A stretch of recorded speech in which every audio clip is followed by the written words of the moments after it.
Welcome back to the STR podcast, otherwise known as the Start the Rebuild podcast. I'm your co-host, Tim Fournier, alongside Ian Mills. What's going on? It's episode 37, otherwise known as the Lamar Odom He was 37. for a little bit. He was But more definitely importantly, seven. huh? He was definitely seven. Maybe not. Oh. Meta World Peace. Very. Oh, I think. Yeah, I think you're right. Yeah, right. One of the Lakers. One of the Lakers from the era of Yeah, I like think. I think Meta World Peace was right. Right. um but Shaun Alexander definitely worth 37. There you go. There you go. Mine Not is even gonna another running back, Javorius Buck Allen, I think you otherwise mentioned him, better yeah. known as Truckstick Buckstick. One of my all-time favorite players for like no reason. US Shaun Ale- product. I remember I drafted him in fantasy like 1 year or too late, thinking I was like, oh, Javon this guy's so good. Allen. Yeah. But yeah, Yeah, no, he Shaun was a very Alexander. solid player. He was a good player Yeah. for the Ravens during kind of like their down-ish years where it was like Flacco post Super Bowl, post like second playoff run that was pretty good. And then it was where like they kept missing the playoffs by like a game for a Yeah. couple of years and then one year where they went 5-11. Um, Bills yeah. made the playoffs on that stretch What's for that? the first. I said Bills made the playoffs for the first time on Yeah, that they stretch. made it at the Ravens' expense with Tyler Boyd. Yeah. The other one I do have is I admittedly had to look this up, but it's Ravens related as well. Deion Sanders was 37 years old when he signed with the Ravens, and he wore 37 because of it. Wow. Kind I of, never knew he played for the Ravens. yeah, in the very end. Yeah. Meta World Peace did wear 37 for the Lakers. That is Yeah, true. that sounds right. He wore a million numbers, but What is his 13. career path? Lakers, No. Pacers. Well, Well, I'm starting. saying like teams he was on. Oh, yeah. Bulls, Pacers, Kings for 3 years, Rockets, Lakers, Knicks, Sichuan Blue Whales, Cantu. I think that was the lockout. And then the Lakers for his last 3 years. And then he was a coach for one season. And what year did he become Meta World Peace from Ron Artest? Is that information available? I'm sure it is. Was it his second Lakers stint? And wasn't he like legitimately like really good early in his career? Yeah, he definitely was. Like in our like in my remembrance of him or whatever, like he wasn't that good. Like his last stint on the 2011. Lakers, which lasted a while, he never averaged more than 12 points a game. But when he was on the Rockets before that, he averaged 17. He averaged 20 points a game on the Kings. He averaged 24.6, or I guess that was only for 7 games with the Pacers that year. So, but anyway, he was actually like legit good. And obviously, he won a title Yeah, with the Lakers. great start to the app. Speaking of titles, speaking of winning titles, the Bills nor the Ravens are winning a title this year. No, pretty much a worst case scenario for really both of us. Um, Yeah, you because Bills losing to the Chiefs again, just like pain. yeah, Me, Ravens get knocked out by the Bills, and then I become my favorite, and then I'm also the Bill supporter, and then have to then flip the script and be like, well, now I'm rooting for the team that just knocked us out. Like, let's go beat the Chiefs, and then they also lose. So if it was just the seeding was different, or I don't know, if they could have played, if the Chiefs could have played one of them earlier, and I don't even know, just awful. yeah. Um, s- Mahomes is the greatest, maybe ever. Certainly of his generation. I mean, that we knew that part, like that we knew that part, but I think people were starting to potentially prematurely crown him because of what we knew he was probably going to do, right? When we had, three Super Bowls by the age of 28, and now that he's gonna have probably a fourth before he turns 30. You could, I mean, he's like, I think you can make the argument now. Like it's ridiculous what him and Andy Reid are doing, and have done time in and time out. That they're at the point where they don't even like they don't care about the regular season, and they're still winning 15 games to get the one seed. Like it's ridiculous what they're doing. And I was talking to someone about this the other day, man. I'm obviously a LeBron James fan. We're both LeBron James fans. We've Mhm. acknowledged that on the pod. At least And as the basketball player. what's that? At least as the basketball player. Yeah.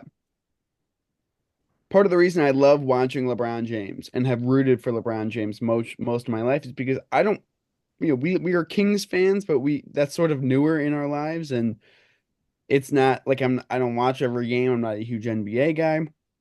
So I like LeBron winning because it means I'm watching greatness. And when LeBron wins, I am watching what could be the greatest basketball player of all time. In my mind, he is the greatest basketball player of all time. If I was not a Bills fan, if I was a Carolina Panthers fan, if I was a, you know, Arizona Cardinals fan, and I'm watching Patrick Mahomes, I might be thinking to myself, and I didn't see Brady, like young enough to see Brady. You're probably rooting for Mahomes because of that same reason. Oh, he's the greatest ever, and I get to watch him. You're watching greatness. You're watching one of the best ever. But because you're a Ravens fan, because I'm a Bills guy, it kills us and we can't even appreciate it. I mean, we do appreciate it, but it makes us like hate it. And it stinks because the Bills and the Ravens also lost a lot to Brady's expense as well. The Bills obviously more so than the Ravens, but Ravens had their share. Of course, the Ravens won a Super Bowl in the Brady era, so like there's, Beat him on two the Super way. Bowls. Yeah, I mean, yeah, their first one was in 2000 and sort of before. I 2001. guess that was before he was Brady, I guess, but still. I mean, that was right around when he was winning, no? I think I guess it was right before he Yeah. won. They went to like three in a row or whatever. Point is, Mahomes, if I was a third party, if I had nothing to do with either the Bills nor the Chiefs, I would probably, I mean, I still do appreciate his greatness, but I still would probably be like, you know what? Give him a third in a row. I want to see something that's never happened before. Yeah, I mean, fair. I mean, it's like it's weird how we look back on things now too, because the Chiefs and Mahomes are like very overwhelmingly hated by the majority of people. But that was Brady and the Patriots too. Like Yeah. everyone hated Tom Brady, but he and honestly Bill Belichick too have become like I feel like more likable to the media, and like Brady with the Buccaneers for whatever reason people tended to like him more. Hmm. Where if you had told me, 10 years ago there was a quarterback that was going to be passing Brady as the GOAT or whatever it was, I would have been happy. I'd have been like, sick. I hate this guy. Yeah, For someone else to be better. it's just Now I'm like, happening. well, now this is just like still sucks. If it's Yeah, not it your just quarterback, it's still like, yeah. but Yeah, I mean, as long as like I'm just saying because it's directly impacting our own teams. right, exactly. And I think that's part of it is that like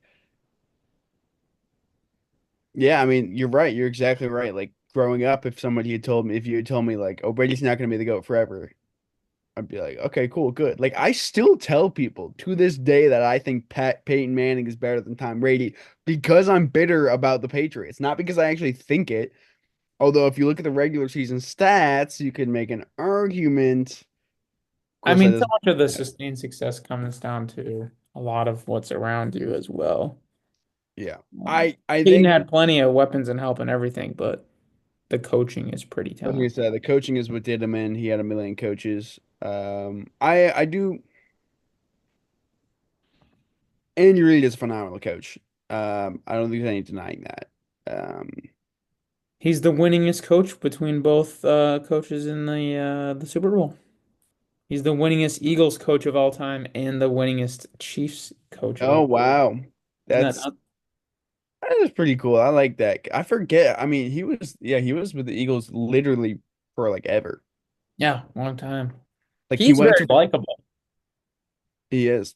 Like I feel He like Belichick people hate it.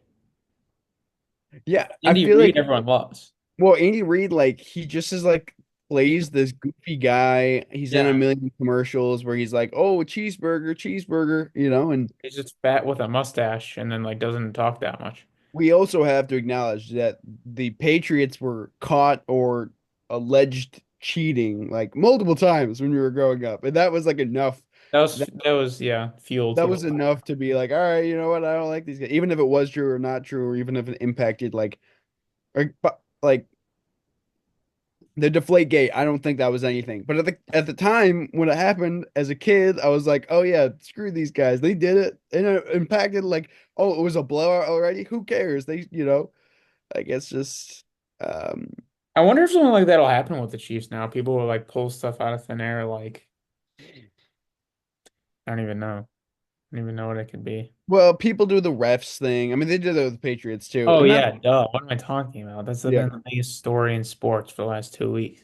Yeah, people Yeah. do the refs thing, and Sometimes that does feel real, but yeah, yeah, but it's just because they play in prime time all the time.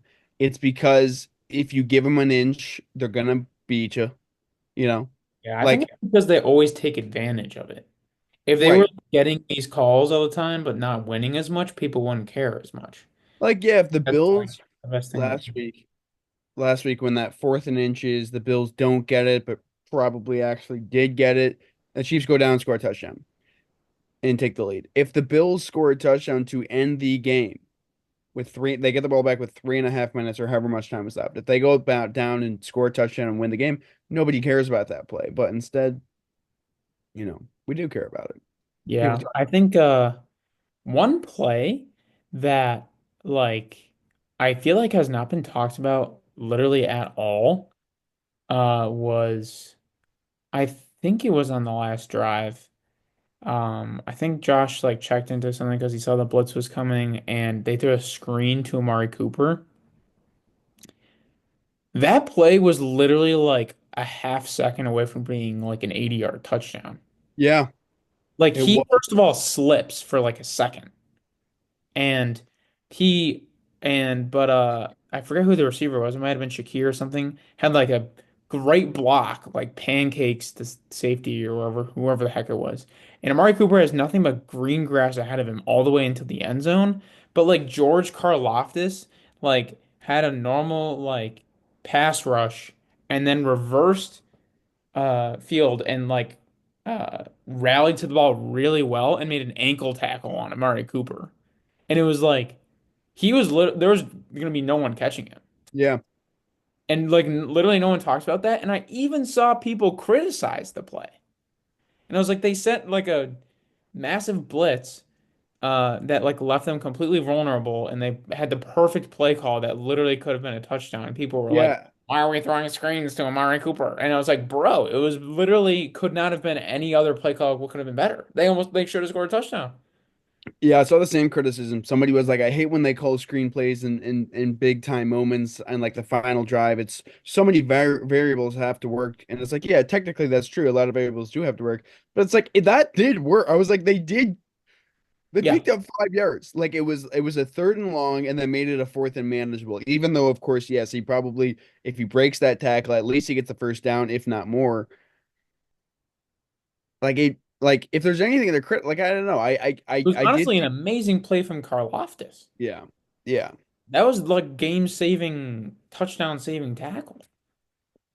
And if Amari Cooper just didn't slip, he probably would have been a foot further ahead and it wouldn't have even mattered and he would have scored a touchdown. Yeah. But I don't know. Then there's like the Kincaid drop, which is like probably should have caught it, but like also wasn't the easiest thing ever. And He misjudged the ball in the air and sort of dove.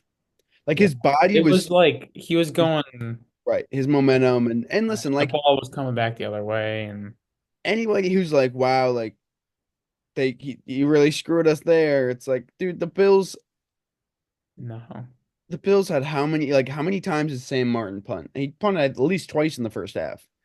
Um, you fourth. I mean, it's 4th and 1 a million times every single time for the last 2 years, 3 years. They ran the same play and worked every time until Sunday. Sometimes the way it goes, but you got to also be able to adjust. And Yeah, then there was obviously the big fourth down one where they called him short.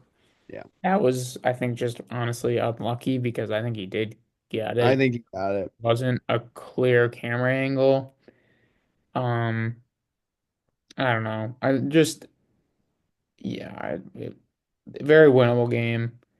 Um, I don't think it was like rigged by the refs. There like No, people no, no, no, of complain course about not. the worthy catch, and I thought that was like whatever. I mean, even if you called it incomplete or an interception, they were still gonna have first down from the 20-yard line.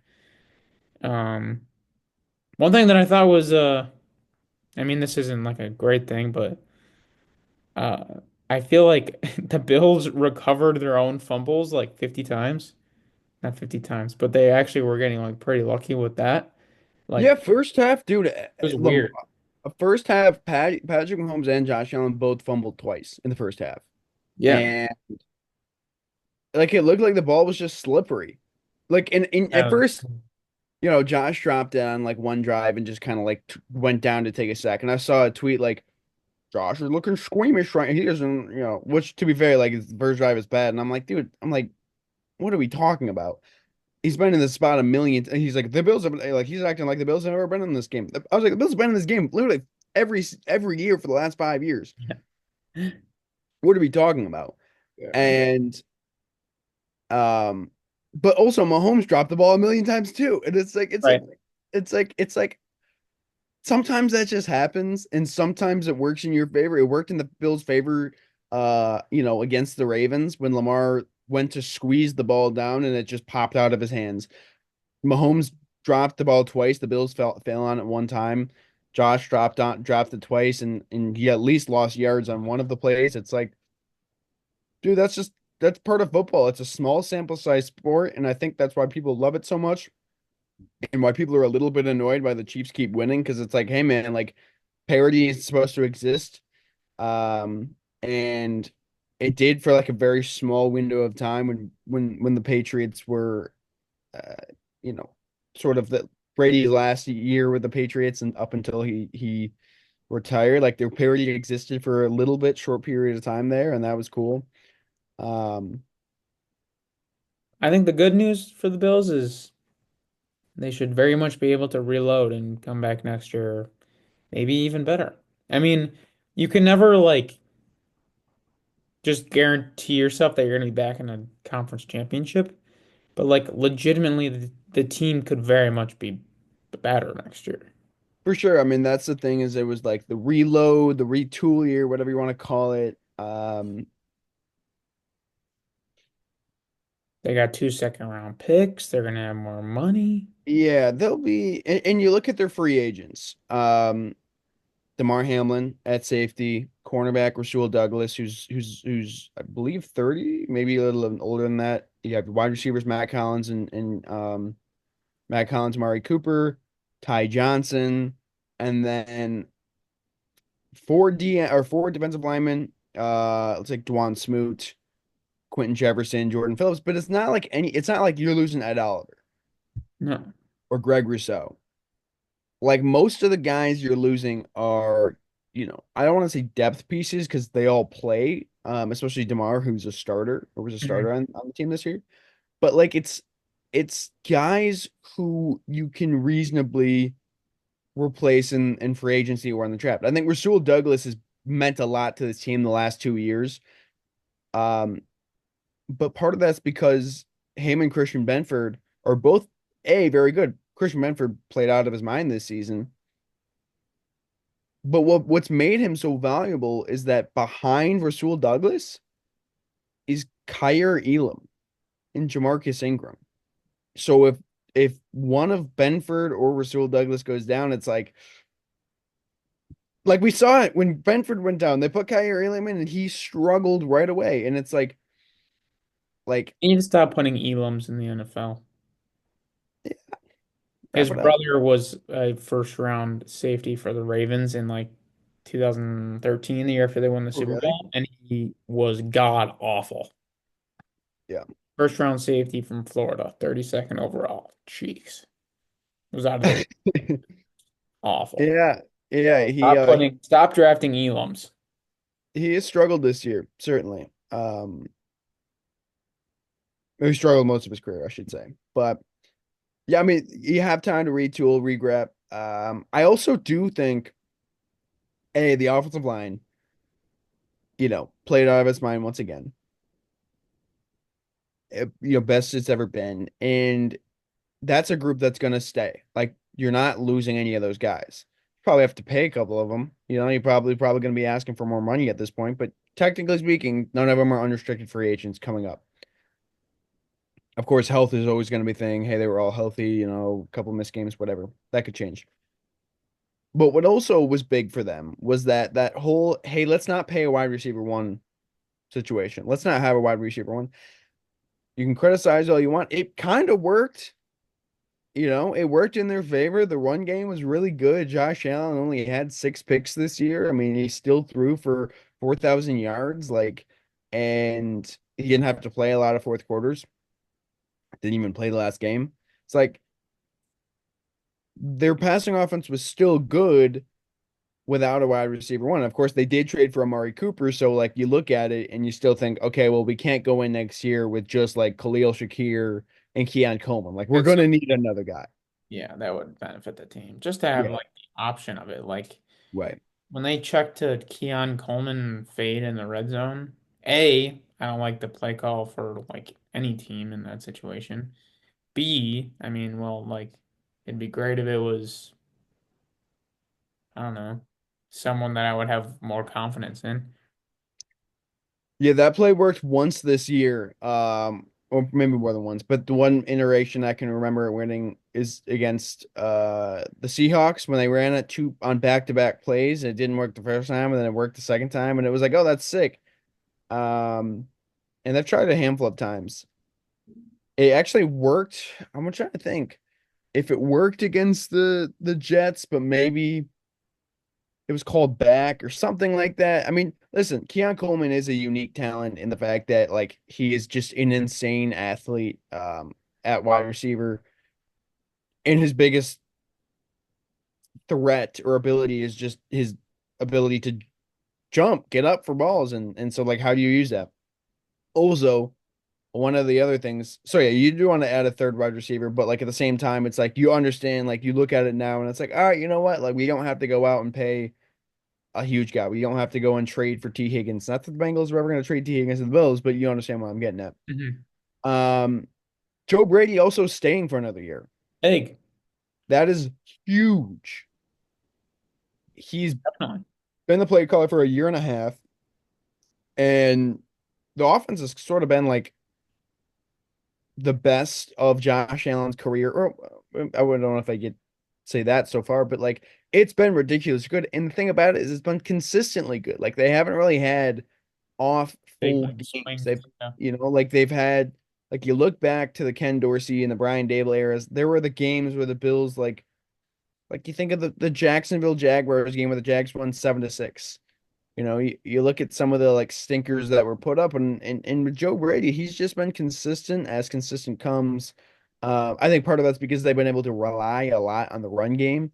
Um, and so it's like, hey, let's just lean on teams for 4 quarters, and that's worked, especially when you have a battering ram at quarterback. But yeah, a lot to look forward for the Bills. Bad thing is, hey, Mahomes isn't going anywhere. Lamar just had the best year of his career, statistically speaking. Oh, by the way, the Bengals will probably make the playoffs next year. CJ Stroud's not getting any worse.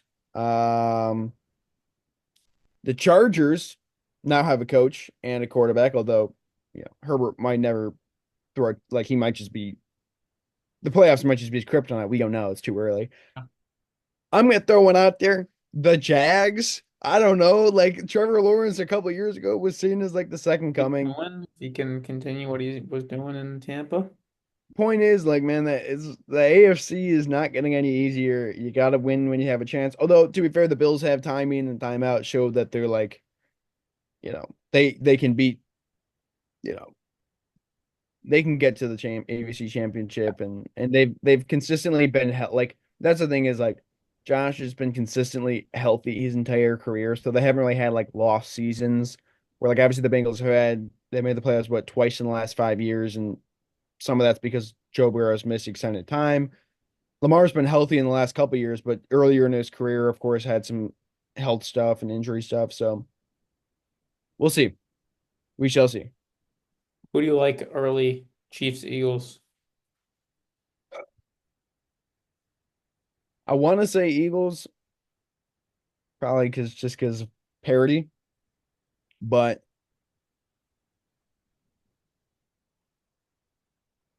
the way the Chiefs were able to stuff the Bills at the line of scrimmage when they knew they were running the ball, like the Bills were running the ball well in the second half, but when the Chiefs were like, we know what you're going to do right now, we know you're going to run the ball, and they stuffed them, that's what scares me. Is that the Bills were forced to pass a lot in that game and were successful at it plenty of times. Like I think of the Matt Collins, to end the first half, Matt Collins' 35-yard touchdown catch. Like that was a play. That's a drop in the bucket. Great play by Matt Collins. Great play by Josh Allen. And the Bills were forced. They had no other option other than to throw the ball. That's what scares me about the Eagles a little bit. If the Chiefs know you're going to run the ball, can Jalen Hurts find a way? I mean, like the Eagles tush push is more successful than the Bills tush push. Sure. I think it's more than that, though. That's my big concern is Jalen Hurts. And it's not that he's a bad quarterback. It's just that he's not as good as Back Josh with Allen. 2 weeks of preparation is really scary. That is the last play of the game for the Bills.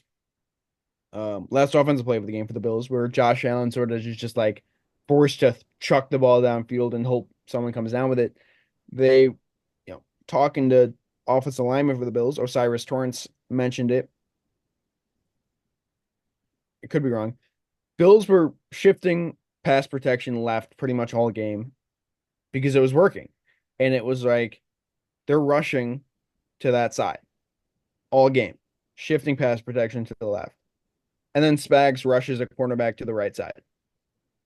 And it blows everything up. And they even said they're like, we don't even know how to plan for that. Like, what do you can't, you know what I mean? Like, what do you do? Spags is a psycho. Uh, and somebody needs to hire him as a head coach. Saints, you still don't have a coach. You still don't have a head coach. Saints, call him up. Oh God. Yeah, it'll be interesting Chiefs Eagles because I feel like the Chiefs schematically are going to be like much more prepared and ready to go, but somewhat the Eagles' strengths are kind of like defy like X's and O's. Yeah, Like just having a bigger, stronger offensive and defensive line, and then they'll be. Saquon who only needs one play to change the game is kind of like, well, there's nothing you can really plan for with that. Yeah. I think this could be so wrong, but I don't really care because no one watches this. So I could be spewing incorrect information. I think I saw that Saquon has like a higher EPA per rush or whatever against like stacked boxes Well, and not. only thing I can think about that might be true is like if he gets past the first level, he's gone. You know what I mean? Like That's it's what I'm saying. Like like because it that's is yeah, like production is based so much off of the like big runs right. that like when there's not a stacked box, they might have like two deep safeties where like they can actually, bring it he Well, might yeah, have a yard touchdown. it's like and 40-yard run. the only criticism of the stat could be is just like, hey, listen, like I don't know what the sample size is, but like your EPA on a 75-yard touchdown run is going to be a lot higher than like the 15 other runs that go for 8 yards. You know Yeah. what I mean? So it's like, Yeah. so Speaking of that, I've been thinking a lot about this for some reason. There's been a lot of like talk about the reversal of running back value and how like running backs are back with Saquon and Derrick Henry getting paid a little bit more money and getting invested into by their teams and then having such success. I think part of it is that in order to like for that to be true, I think you really need the running back to uh be able to have the like top end speed to like break those long runs Hmm. when where it's like they're scoring like a 50-yard touchdown. They're not, a really good running back that's going to turn a,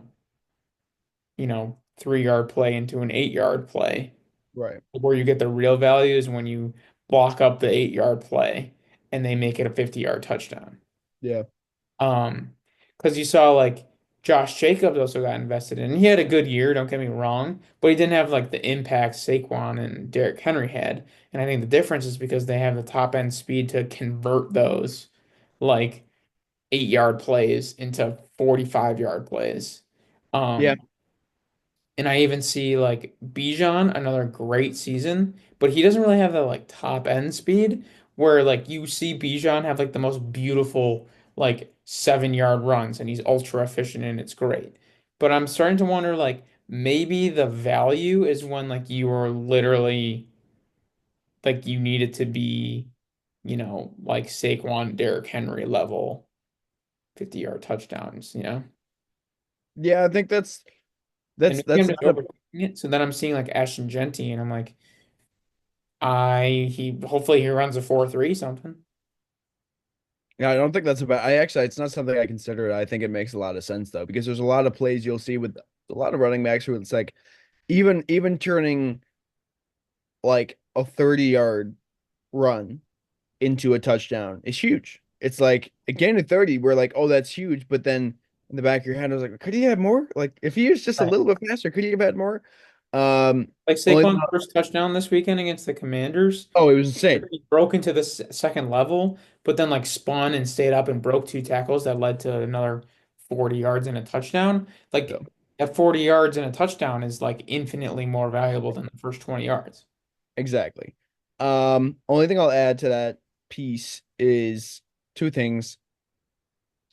I think to talk about Josh Jacobs, not that he has the speed of those guys, but Josh Jacobs is also in an offense where his quarterback is like more time, like going to throw the ball. Like, not that Jordan Love can't run the ball, but like Jalen Hurts and Lamar Jackson, teams have to scheme for their ability to run. Very true. That's another added thing to it. It's like to get the most Yeah. value out of your running back, do you also need a running Need quarter? running quarterback. So then you have Josh a Cook. linebacker who's always having to make an option. Okay, is this an option? Like, is this going to be a read option right here, an RPO? Like, you have to think more about it. And then secondly, Derrick Henry's pretty much been healthy his entire career, so he's kind of an anomaly. Saquon has not been healthy his entire career, and so I think that's part of the reason why by a lot of teams were so weary to re-sign him is Yeah. that he's had two different injuries, if I remember correctly, where he's missed extended time in a season. Um, whether that's fair or not, like make the case, but at the same time, it's like I can understand why you don't want to give a 5-year contract to a guy who's missed 2 of the last 5 years or whatever the stats are. Right. Uh, for Saquon. I don't think it's that. I think it's like 2 of the last 6 or something like that. But it worked out for the Eagles, and I think it made sense for the Eagles. It was one of those things where it was like, listen, we can afford it. He's going to complement our offense. You already have the outside weapons on offense. Your line is fantastic, one of the best in the NFL. Why not? And it's worked out. I And he's guess had what a I'm career. getting at is like with the Eagles, I think the Saquon big playability is like if they had, okay, Saquon is, probably the best running back in the league. If they Mhm. had the pick your poison fifth best running back in the league, I think it would be like a drastic difference if it's someone that's not breaking these like I long understand. blitzes. Yeah, that's fair. Like if they That's would definitely fair, I think. trying to think of someone who's like very good but isn't. James Cook, like, he's I not mean, fifth it would best still in be the NFL. very different. Yeah. Um, at the rate like even Josh Jacobs. Josh Jacobs is a great player, but he wouldn't have the Right. 65 he wouldn't have scored a 65-yard touchdown on that play. He probably would have ran over those two guys that we were talking about and gotten tripped up and fallen forward for 5 more yards. Yeah. It would have been a really Aaron great Jones. 30-yard run. But the 65-yard touchdown is what makes it valuable. Aaron Jones. But Yeah. very funny that Aaron Jones went to the Vikings. Yeah. And now he's probably leaving. Who knows? All right. Well, I think that's pretty good there. You want to go over goals for this week? I've worked tomorrow will be my ninth straight day working. Yeah. So What's I'm life really going to be looking like now? Thursday or Friday, Saturdays will be my off days. So chilling. Well, work will be different, but more importantly, I was be able to kind of rest a little bit more. Back to back days off for the first time in months, which is gonna be super nice. Gonna see a lot of friends, try to see more friends, gonna try to, hang out with the girlfriend more often. But yeah, goals for this week is just recoup. Friday, Saturday off is huge. Now you're like, you got the same off days as other people now. Yeah. It's like actually like I can see people on my days off. As opposed to like when my days off were Tuesday and Thursdays, it was like clawing and scratching to get people to want to do something on a Tuesday Sure. night, you Right. know. Yeah, that's awesome. Yeah, I'm excited. Awesome. You deserve it. Um, my goals for this week, first day of my internship tomorrow. So I guess dominate that. And Dominate that. Be the yeah, Saquon Barkley of real estate. let's go of real estate. Yeah, that's what I need. So Or yeah, be the that's my Josh biggest goal. Jacobs. You got any goals for first day or tips, recommendations? Recommendations. Um, overdress, Mm, overdress. Don't underdress. Um, for sure. Just keep reminding yourself, like they wanted you here. They wanted you here. Like keep a good eye out there. Smile, shake hands, say a lot of thank yous. They're gonna be like a lot of people are gonna be like, "Oh, congratulations!" You gotta be like, "Thanks so much. It's a pleasure to be here. I love saying my pleasure." You know. Um. But yeah, just trying to keep a good attitude. Ask a lot of questions. I think that's a good one. Trying to yeah, make it for you. I think that's gonna be the biggest thing for me because I'm obviously an intern and like the biggest thing is that I'm gonna be learning and to like keep in mind that they're expecting me to be learning and not to just like act like I know stuff that I don't know. Yeah, yeah, that is big. Yeah. I've had a bunch of interns in my career, and they've all asked questions, and I like when they ask questions because it's like, okay, you want to be here, like you want to learn something. You're not just here to put this on your resume. You want to learn something. You want to learn it from me specifically, probably because you're just forced to, but like that, whatever. And yeah, I think asking questions is a big thing. Um, Watching and like shadowing people, I think is big. It's a good way of showing, you know, that you care. Definitely. Definitely. Smile. All right. Well, I think that wraps it up for today. Thank you guys for watching. Leave a like, hit subscribe, leave a comment, hit the bell. Just one of the buttons would be sick. Please comment. Please comment. Please. I think we got the Ian Riz face in there a little bit, so I think we're good to go there. Sleepy. Peace Let's out, go. everybody. See See ya. you in the next one. Peace.